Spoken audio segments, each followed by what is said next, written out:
yes, I spent Literally turns water into wine. Exactly. just following the Bible. Exactly. You just follow the lead. Although we were, so in Cleveland, at one of the first dinner, the first night, we were having a fun conversation. Because apparently the Anglican Church in England just passed a new statute for all their churches that communion has to be with bread made out of wheat. And it has to be alcoholic wine. No substitutes. Oh, that's terrible. I know, we were like, what about people with gluten intolerance? What about people who shouldn't drink? Yeah. Alcohol. Yeah, so. It makes it more inviting if you make options and Everybody, yeah. Yeah. So, let's go ahead and get started. Yeah. So I was going to say, yeah, I spent the week in Cleveland at the UCC offices. They were lovely. All the people there are lovely. I got to meet with our general conference minister and president and a bunch of people up there and work on some youth stuff with people representing regional conferences from all across the country. So from people from New England all the way across to, there was somebody from Seattle there. So I have a question. Mm-hmm. They moved out of the building they were in, I Mhm. think. And so whatever happened to the Amistad Chapel? Is it still there? I don't know, to be honest. Yeah. I found out while I was there, like, this is the first time I've been to Cleveland. I didn't know they had been anywhere else in town. They were telling me about it, but yeah, I don't know about the chapel. It was really cool. Yeah. And then, the budgets have been going down, so they closed it.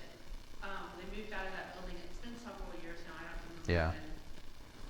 Yeah. Their new offices are really nice. They're on the 11th floor of a high-rise in downtown, and it's attached to the hotel that they put us up in. So, and actually the conference room we were in was the Amistad conference room. So. Oh, maybe they just took some of the, did it look sort of like the inside of a ship? No, it was very much like a corporate conference room. So I didn't get around to all the whole floor. I saw probably like 3/4 of it. So I don't know. I didn't see a sign for a chapel. I don't know if they have a chapel in there or not. So, but the offices were really nice and nice, beautiful view out these windows of the lake from where we were, of the very frozen and cold lake. So this is your fault. This is why. I brought it back with me. I told him to I get did. back on the plane. Yeah. It was cold up there. I took myself on a tour of Cleveland in the single digits the other day, and it was very cold. But You weren't walking, were you? I was walking. I like walking. Had been. Cleveland is actually really pretty, and downtown is cool. There's a lot of cool stuff in downtown, so it was fun. It was a good time. A lot of cool people doing youth ministry across the country for the UCC, and bringing those talents to General Synod this year, which is exciting. So Are we kind of in line with what others? I mean, I know you all do your own thing. Everything that we talked about, it kept filtering through for me through our blessings in this church that we have financially and that other churches don't necessarily have. And so, but a lot of it is in line, and they have to deal with that stuff more than we do. When I say I want to do something, we just do it, and they have to fundraise and stuff. So, but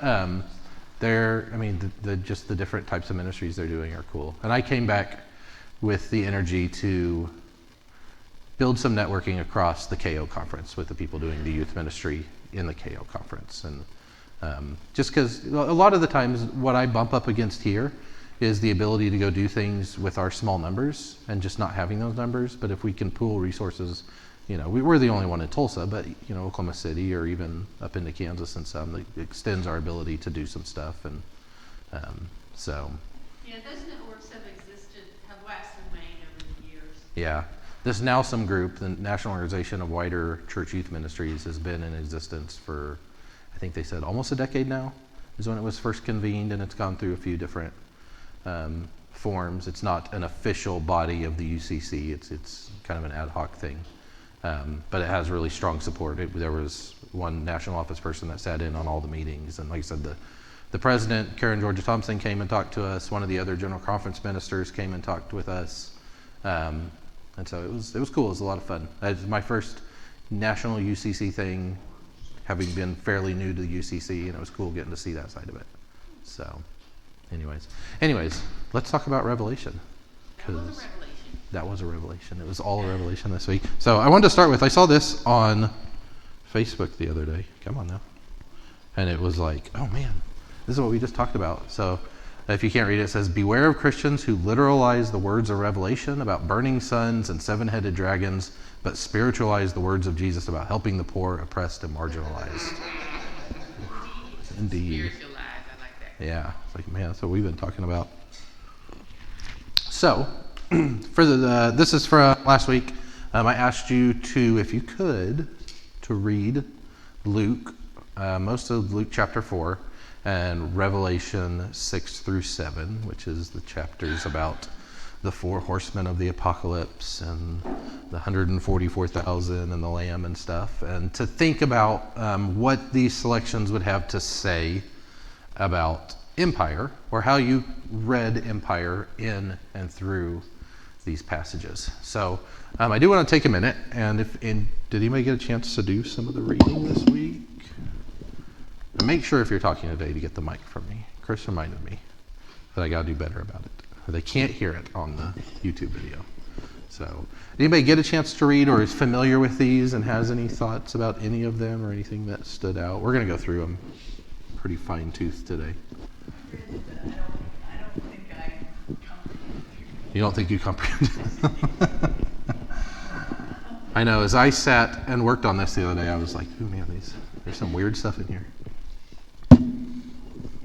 Well, we're going to talk about them. Like I said, reading Luke 4, that's a little preview of Lent in a couple of weeks, because the Jesus' temptation is the opening passage from Luke, is the opening passage for Lent this year for us. So I want to start by talking about Revelation 6 and 7. Again, this section of Revelation is where the seals have been broken, the Lamb has broken the seals on this scroll, and the first four seals represent these four horsemen of the apocalypse, and then we get into these images of a giant earthquake destroying or like ravaging the whole earth and all these things as we get through the other seals.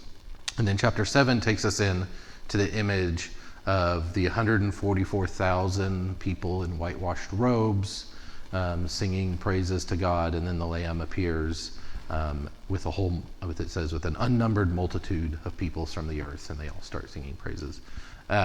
It's a pretty. I think these are probably some of the most well-known parts of Revelation for people popularly. Obviously, the four horsemen are very well known, and we're going to go through each of those. But the reason I wanted to focus on these and single them out is because after we've been talking the last couple of weeks, I wanted us to get into a method for reading Revelation this week. And we're actually going to do one this week, and we'll do a different method for reading Revelation next week. Because I think there's not like one right way, obviously, to read this text. There's different ways we can understand it and interpret it.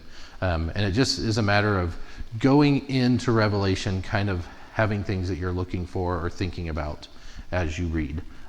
So what I want to do today is I want to read these verses as kind of a microcosm of the book in whole, and we'll talk about why that is. But be thinking about them obviously through Jesus, and specifically through Jesus's approach to empire and approach to the powers of the world.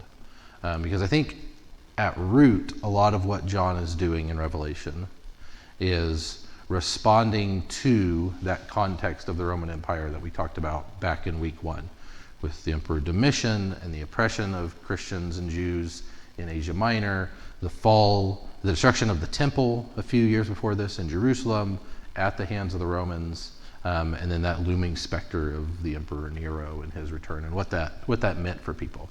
So that's really how I want to read this today. So we'll look at Revelation 6 through 7, and then we'll look at Luke 4, and I think there's some interesting connections actually across those. So, any questions before I start that? Any thoughts before I start that? Okay. So, the four horsemen of the apocalypse. I chose this picture in particular. It's one that he references in Upside Down Apocalypse. This is appropriately titled Four Horsemen of the Apocalypse. It's an 1887 oil painting by a Russian painter named Viktor Vasitnov, I think is how you pronounce his last name. And I think it's a very paradigmatic depiction of these four horsemen. So you have Conquest over here on the white horse with the bow, war on the red horse with the sword, famine here with the scales, and then death looking like a skeleton on the pale horse. And then above it all up here, and this is what Duncan really draws our attention to, is the slain lamb, the image of Jesus standing under a rainbow, kind of presiding over the four horsemen as they run rampage over all these poor souls down here on the bottom. So again, very common understanding of how we would see the four horsemen. My preferred image of the four horsemen is the Metallica song, preferably, which I won't play for you today. But I think this captures pretty well what people think of when they think of the four horsemen. Looking at this image, is there anything that jumps out at you or that you find particularly noteworthy or interesting or confusing? Use the mic. Considering the times we're in right now, I wonder where we are. Which seems seal like has we're been getting broken? closer Right. to the last one. The So all this empire that's what is making me reflect on where we are, and people are using that language as a reasoning for some things they're doing. Yeah. And so it's really making me reflect on that. Yeah, for sure. I'm going to let you speak, and while you're speaking, I'm going to go turn down the sound on that one just a little. Okay, I was didn't think of the four horsemen as being under the command of God, but rather what's going on in the world. So I'm confused if it's, and I'm confused about the interpretation about the four horsemen and what they're doing as being sanctioned by God, because I saw that as human power, war, judgment, and whatever the last one was. So. Yeah, death. Yeah, I'm glad you made that distinction there between this idea of God directing this versus these being powers in the world. That's the exact distinction we're going to talk about today. I think you're right on the right track there that I want us to think about. The reason why I pulled this image and why he talks about it in the book is because of the lamb up here. This idea that this is God directing these four horsemen to go enact these things on the earth to either cleanse the earth of sin or to punish people for their sin, whatever it is. That's the traditional understanding I think a lot of people have of the four horsemen. And what I want us to move towards is more what you're talking about, these as representatives of forces and evil in the world, not because God directed it, but maybe because we've done bad things or we've messed up in some ways. We'll talk about that more in a minute. So, the image of the four horsemen draws from this verse, Zechariah 6. This is from the Old Testament. Obviously, Zechariah is one of the Old Testament prophets. This is where John is getting this imagery from. It's from Zechariah 6. So if you read it here, it's a little bit different. John takes his creative liberties with it, as he does with a lot of the stuff. But as we talked about a couple weeks ago, Apocalypse takes some of these common ideas and common images that we have in our head and upends them or changes them to unveil something new, which is part of what John is doing here. And it says, so again, I, Zechariah, looked up, and I saw four chariots, not four horses, coming out from between two mountains of bronze. The first chariot had a red horse. The second chariot had black horses. There we go. The third chariot had white horses. And the fourth chariot, dappled gray horses. Duncan talks about in his book, the words used for dappled gray could be interpreted as green, which is where we get the pale horse of death, that kind of green sickliness. So not the same order, but the same colors here. Then Zechariah said to the angel who spoke with me, "What are these, my Lord?" The angel answered me, "These are the four winds of heaven going out after presenting themselves before the Lord of the whole earth. The chariot with the black horses goes towards the north country, the white goes towards the west, the dappled ones towards the south."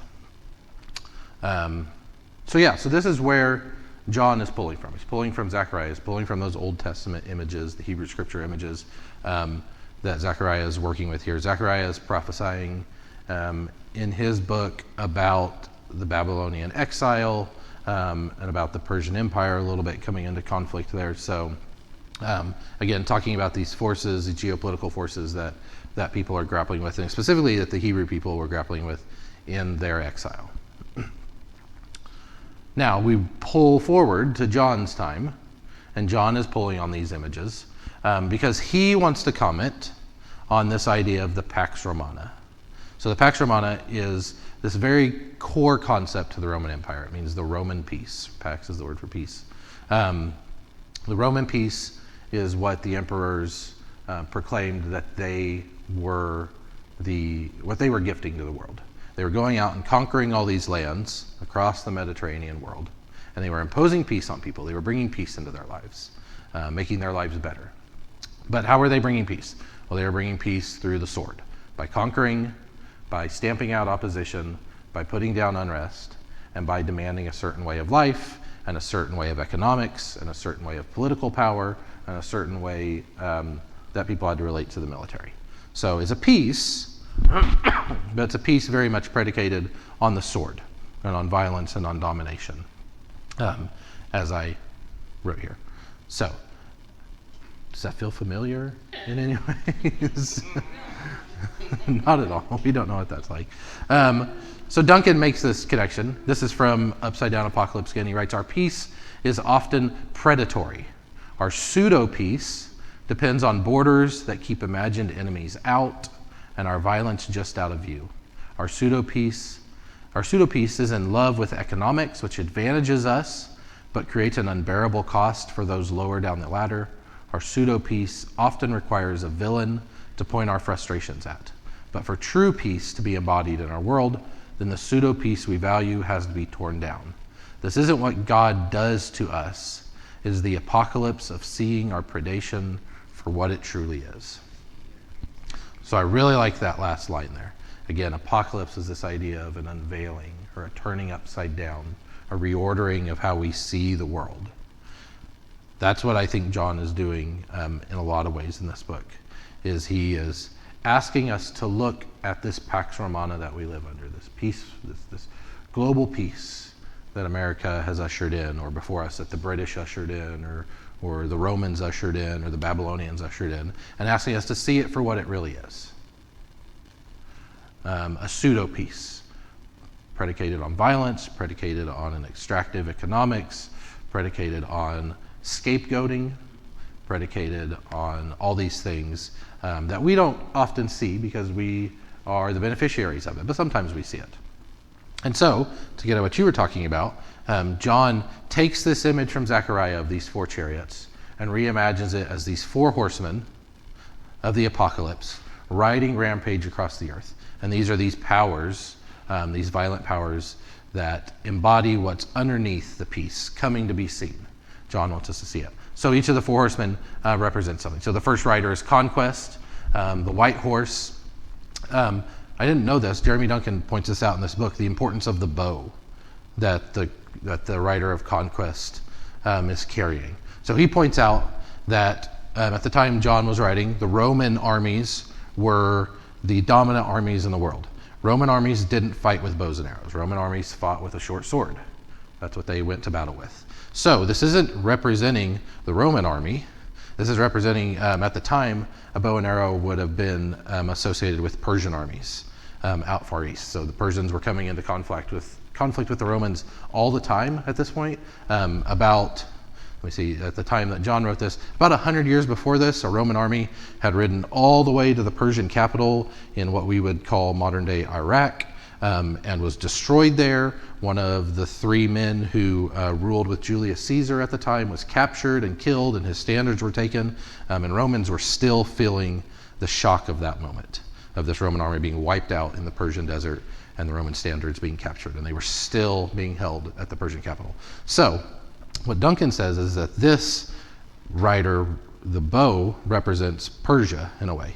And what it's doing here is it's commenting upon that Roman peace and upon that Roman army going out and bringing peace at the end of the sword. And he's saying, even if Rome promises you peace, and even if Rome comes in and conquers everything, there's always another empire. There's always a bigger fish. There's always another fish to come in and attack. So he's saying armies will always be vulnerable to other armies. Empires will always be a danger to other empires. Putting faith in borders to protect us will always have us looking over our shoulder for a new enemy. Could you remind us of the dating again The dating? of this text? Yeah, so Revelation was written in about 90 CE, so it would have been about 60 years after the death of Christ. That episode I'm talking about with the capture of Cassius in Persia, I'm trying to remember my Roman dating. Caesar died in 44 BCE. That would have been in about 60 BCE. So I guess that would have been about 130 years before this, if I do my math right. No, 160 years before this, if I do my math right. So his point here with the first writer is that this Pax Romana that Rome has promised us, that the empire has promised us, is predicated on these armies. But there's always another army. There's always a threat to an empire. This is the first false peace, the first pseudo-peace that John's commenting upon. Then we get to the second writer, war, very related to conquest. Duncan writes, if peace is bought at the point of a sword, what happens when that sword is taken away? So if that other empire comes a conquering in Rome, what is left to keep people safe? So the writer is John's way of showing the peace of Roman society for the facade that it is. It's always been fake. This is the kind of peace that comes when a bigger, stronger bully forces you to act in a certain way. The writer is a statement about war's inability to create shalom.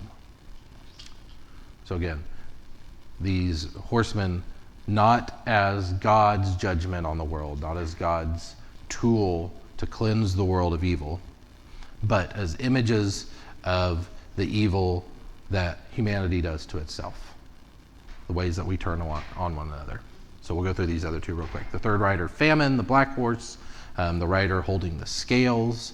Duncan posits this as representing economics. So he makes this point about wheat and barley versus oil and wine. So in the text in Revelation, if you read it, it talks about how the price of wheat and barley at the time, when the writer, let me start that again. The writer of the famine comes riding through, and he says, as a result, wheat and barley prices skyrocket, and oil and wine prices plummet. Well, what does that mean? Wheat and barley was staple foods. That's what everyday people would have eaten. Oil and wine, luxuries. So he's talking about the price of things that people need are going through the roof, the price of luxuries, easy for those who have money to get. So he says this is about more than a food shortage. This is about the failings of an economic system that disproportionately harms the poor while bringing sustenance to the rich. And so I added this note, perhaps we should rename this third writer, inequality, wealth inequality today. So again, if we've had John first disarming this idea of the Roman peace at the point of a sword, this is disarming the Roman peace coming through the power of economics and the power that Rome legitimately had to go enrich people in these provinces, but it was on the back of the people that John was writing to. And then finally, the fourth writer, death. I couldn't find the image that went with these other three. I was so frustrated. It's a death. But Gustave Doré's wood cuttings will stand in for us. So I really like this quote that I put up here. This is from a Roman philosopher who was living and writing at the exact same time as John. He was also persecuted by Domitian. His name was Epictetus, I believe is how you say that. So this was a Roman philosopher banished by Domitian out of the Roman Empire. And he wrote, "Behold now, Caesar," Domitian, "seems to provide us with profound peace. There are no wants any longer, no battles, no brigandage on a large scale, no piracy, but at any hour we may travel by land or sail from the rising of the sun to its setting. Can he then at all provide us with peace from fever too, and from shipwreck, and from fire or earthquake or lightning? Come, can he give us peace from love? He cannot. From sorrow, from envy, he cannot. Absolutely none of these things." So John's making a similar point here. For all these promises of peace from the Roman Empire, the Roman Empire cannot save you from earthquakes. It cannot save you from getting sick. Death rides for us all eventually one day.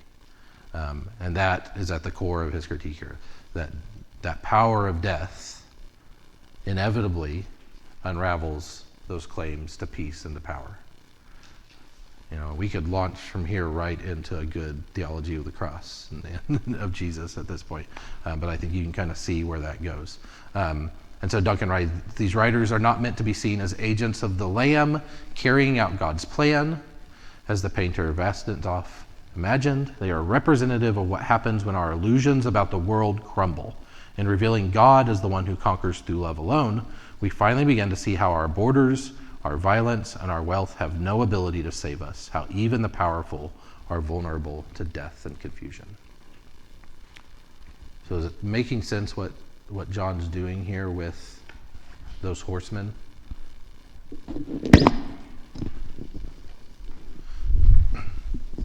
The opening of the 5th through 7th seals are reflected here, and what you're not protected from, or what can happen. Yeah, because you get that big earthquake, right? That comes for everybody. Yeah, and again, you're doing a really good job of pointing out the things that I'm going to here. I like it.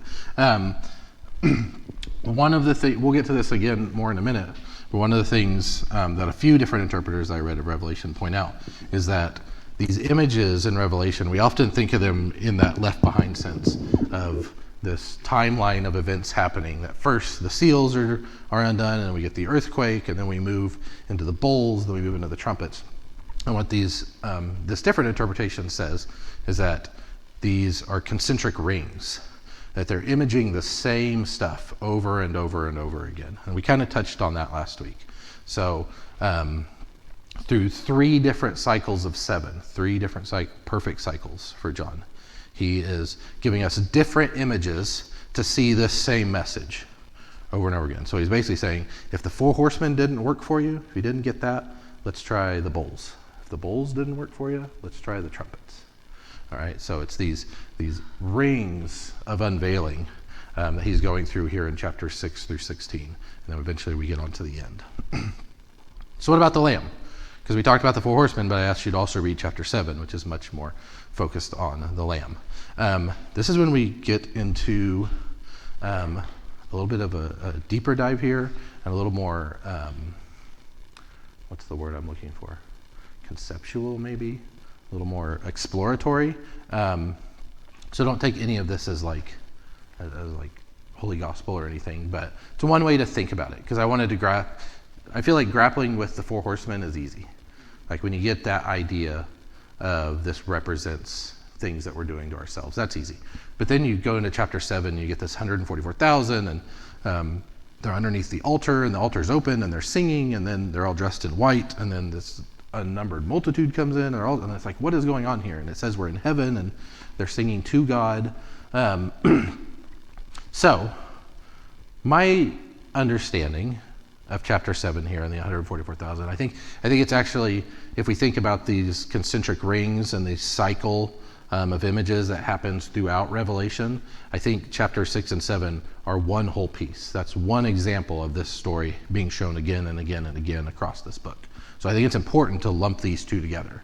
And so chapter 7 kind of mirrors the story of Scripture. John is retelling everything we've seen from Genesis up through the death of Christ. And so he says, we have this 144,000 representing Israel. If you remember, Israel is often represented by the 12 tribes. 144,000 obviously is an exponent of 12. So it's representing Israelite perfection on a profound scale. Not 12 times 12, but 12 times 12,000, 144,000. Representing Israel. And so they are in heaven with God in this image. They are dressed in white. They are singing praises to the Lord. John's saying they are God's chosen people. They are there with God for all eternity. And then, in the second part of chapter 7, that slain lamb that we saw in chapter 5 shows up again, still covered in blood. So we're imaging Jesus here. And following the slain lamb, John says, is an unnumbered multitude of all humanity. And so I kind of take this to be an understanding of that same expansion that Paul is talking about in his letters, from the understanding of God's people as Israel expanded out to the understanding of God's people as everyone. and that God, the work that the Lamb is doing to undo those powers of empire as visioned in the four horsemen is not just for a select few, but it's for everyone. And that kind of starts to undo this idea that we commonly have with Revelation of a select few being saved and everybody else being subject to these calamities. And John's telling us everybody's already subject to these calamities. What the Lamb is doing is freeing us from those. The empire has promised you freedom from death, but that's a false promise. Christ has assured us peace from death through the cross, or freedom from death through the cross. Thoughts? Questions? Pushbacks and critique? Maybe you really like Left Behind. I think I'm wrong. So, the unnumbered multitude of all humanity includes the people who were perpetrating for the four horsemen. Mm-hmm. It includes everyone. Yeah. And so, I assume that means there's no hell. That's one interpretation. I know I certainly am a universalist. I don't think there's an eternal torment. Maybe I'm more an annihilationist. I think we can choose to not ever commune with God, but that's one way to read it for sure. I think a definite way to read it is that God's love is not closed off from anybody if they're willing to accept it. Love's a two-way street, right? It's not just God showering us with it whether we want it or not. It requires our acquiescence. Any other thoughts? You're thinking, I can see the wheels turning. I know her. I was just thinking back to the painting you showed. Mm-hmm. And I think that there is significance of the lamb, but look at the blood crescent moon in the middle. And a blood crescent moon, spiritually speaking, for those of us Christian witchy type people, a blood moon represents a time for healing and letting go of like pain and sorrow. Mm. It's an interesting significance. It is an interesting significance. I hadn't caught that. Probably that's what my eye goes to. That's what your eye went to, was Was the blood crescent moon. that moon right there in the middle of the image. And like the Roman legionary down here with the helmet. There's kings over here with, and a prophet with a scroll. All kinds of interesting stuff down there. Any other thoughts before I keep going? Is this making any sense at all? Or is this? Okay. This is the hardest one to put together so far. For me, the hardest class so far.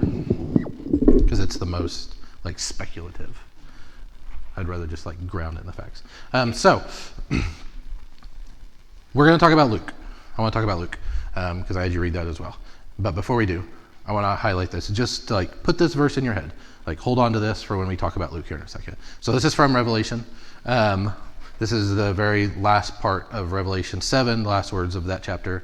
After the Lamb has been revealed with this unnumbered multitude, they all sing. For this reason, they are before the throne of God and worship him day and night within his temple, and the one who is seated on the throne will shelter them. They will hunger no more and thirst no more. The sun will not strike them, nor any scorching heat.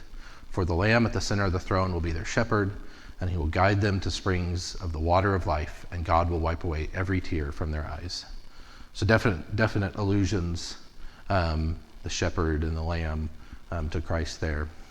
I'm especially interested in this middle verse, verse 16. They will hunger no more and thirst no more. The sun will not strike them, nor any scorching heat. Just hold on to that. We'll come back to this in just a minute. So let's talk about Luke. Luke 4, 1 through 21. I want to put this in conversation with what we just talked about with Revelation. Because one of my entire purposes behind this class is to get us thinking about Revelation through the lens of who Jesus was and what Jesus said and what he did. Luke 4 is one of my favorite chapters in the whole Bible, especially the second part of Luke chapter 4, verses 14 through 21. I wrote a very long seminary paper on those verses. I love them. That's Jesus standing up in the temple and preaching. So, but we start with the temptations. I really like the temptations. I think there's a lot of interesting interpretations of what's going on here. And one of my favorite interpretations was actually, I first read it in a fantastic book by Shane Claiborne called Jesus for President. And he posits these temptations as Jesus rejecting different types of worldly power. That what this represents, Jesus going into the desert and this devil figure enticing him and saying, through turning rocks into bread and feeding himself is the temptation of economic power to solve everything through the power of the purse, or going up on top of the mountain and seeing all the kingdoms laid out before him. That's a political temptation. That's the temptation to seize political power and rule over everybody as a mighty king. Or religious power, when he tells him, stand up on top of the temple, point, throw yourself off, and the angels will catch you. It's this temptation of using the power of miracle and of God's name to rule over people. And that Jesus rejects all them. He says, I'm not here for seizing hierarchical, overweening power on people, whether that's through the power of the church or through the power of the state or through the power of money. It's a different kind of power that Jesus brings. And I think those temptations, I think those are very core to understanding Jesus. You see hints at them in Paul when he's writing. And I think they can be mapped onto the four horsemen. You've got those first two, conquest and war, it's kind of political power, and then famine, we talked about the economics, and then death, this assurance that death can't harm you, that's a religious kind of claim, and how John is saying that all those assurances are false assurances. So I think those map pretty well onto the temptations. And if you start to read Revelation with these images of Jesus in mind, you start to kind of see those things. I also just really like this painting of Jesus being tempted in the desert. It's one of my favorites. And so then you move from the temptations to the second half of John 4, which is the part I was talking about, which I've called Jesus' campaign speech. So he goes out to the desert, he's tempted, he rejects all those temptations, and the next thing he does is he goes to his hometown and he goes to the synagogue. It says, when he came to Nazareth, where he'd been brought up, he went to the synagogue on the Sabbath day, as was his custom. He stood up to read, and the scroll of the prophet Isaiah was given to him. He unrolled the scroll and found the place where it was written. Then we get these two verses here that are a very loose transcription of Isaiah. It actually brings together like 3 different Isaiah verses. The Spirit of the Lord is upon me because he has anointed me to bring good news to the poor. He sent me to proclaim release to the captives and recovery of sight to the blind, to set free those who are oppressed, to proclaim the year of the Lord's favor. And he rolled up the scroll, gave it back to the attendant, and sat down. The eyes of all in the synagogue were fixed on him. Then he began to say to them, today the scripture has been fulfilled in your hearing. Again, this is one of my favorite verses. I kind of see it as Jesus's, like, his grand proclamation of what he's about to go do. He's very clear about what it is, his mission is. Bring good news to the poor, proclaim release to the captives, recovery of sight to the blind. I have a cross-stitch version of this in my office. I love this verse. Because I think it really encapsulates what Jesus is about to go do. So if this is in our mind, if we're thinking about this, and this is very paradigmatic to our understanding of Jesus and of Christianity, then when we read verses like Revelation 17, we start to see those echoes. And that no longer becomes this exclusionary, fear-inducing vision of God's wrath, but as a reimagining of what it is Jesus declared he was here to do. Bring good news to the poor. Hunger no more and thirst no more. The sun will not strike them, nor any scorching heat. Proclaim release to the captives. So I think there's some definite echoes here. And so again, this is kind of what we talked about a minute ago. The cycle of visions represented in Revelation 67 repeats throughout the text. And Duncan writes, this is how Revelation unfolds, not in linear progressions, but in cycle and repetition. We see visions and representations of the way of the world, the violence and the power and the might of empire laid out before us in Apocalypse. And then we see it upended by the Lamb, sacrificed and yet enthroned, the very image of a different kind of world. So if we're reading through that, reading it through Jesus, we start to see that cycle. We've lived in this world. We've screwed things up pretty badly. But death doesn't have the final say. Thoughts? Questions?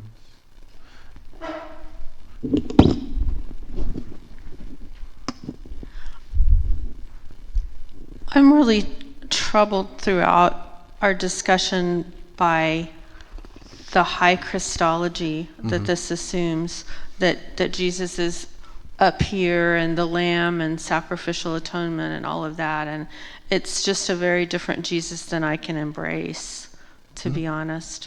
But I'm really glad to understand more about Revelation. I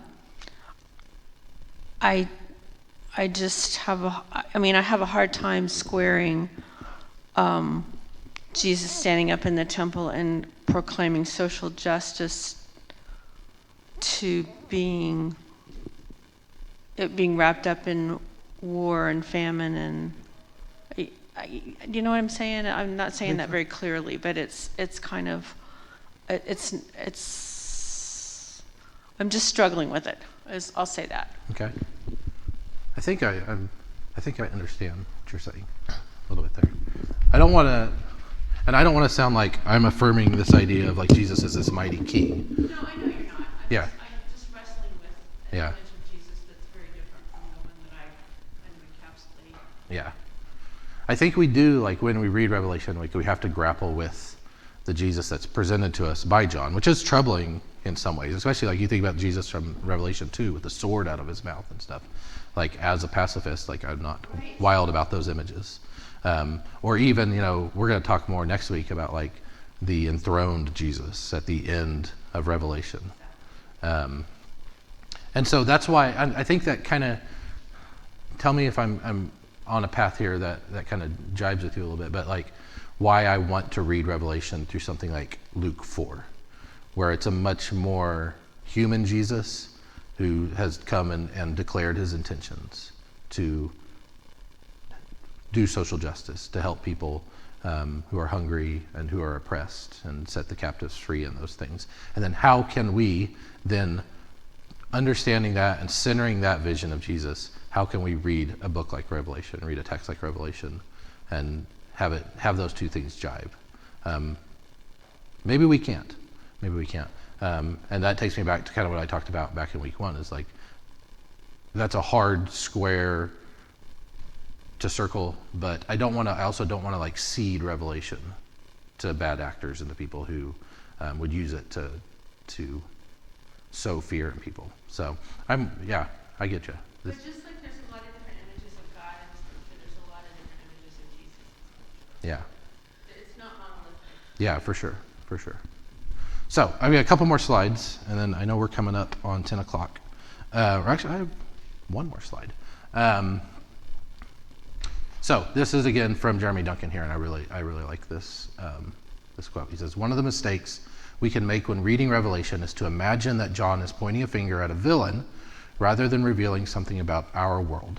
Conspiracy theories often flourish because they can provide us a simple way to explain a problem without the need for self-reflection. John is far too insightful for that, and before we spend our energy searching to identify the writers of our world, we would be wise to consider the ways that Jesus longs to destabilize and restructure the foundations of our life." So maybe this kind of gets a little bit at what you were talking about there.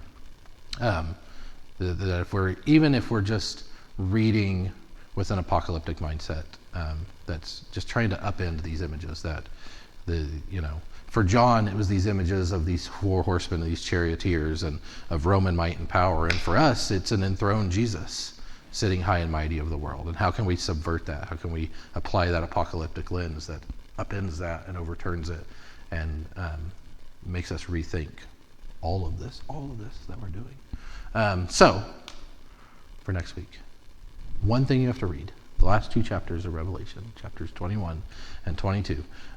These are the images that John has at the end of heaven and the new Jerusalem that unnumbered multitude of people have moved into. This is after the defeat of the beast and all that stuff. We're going to talk next week about reading Revelation as a call to community, as a call to live in community and what kind of community that is.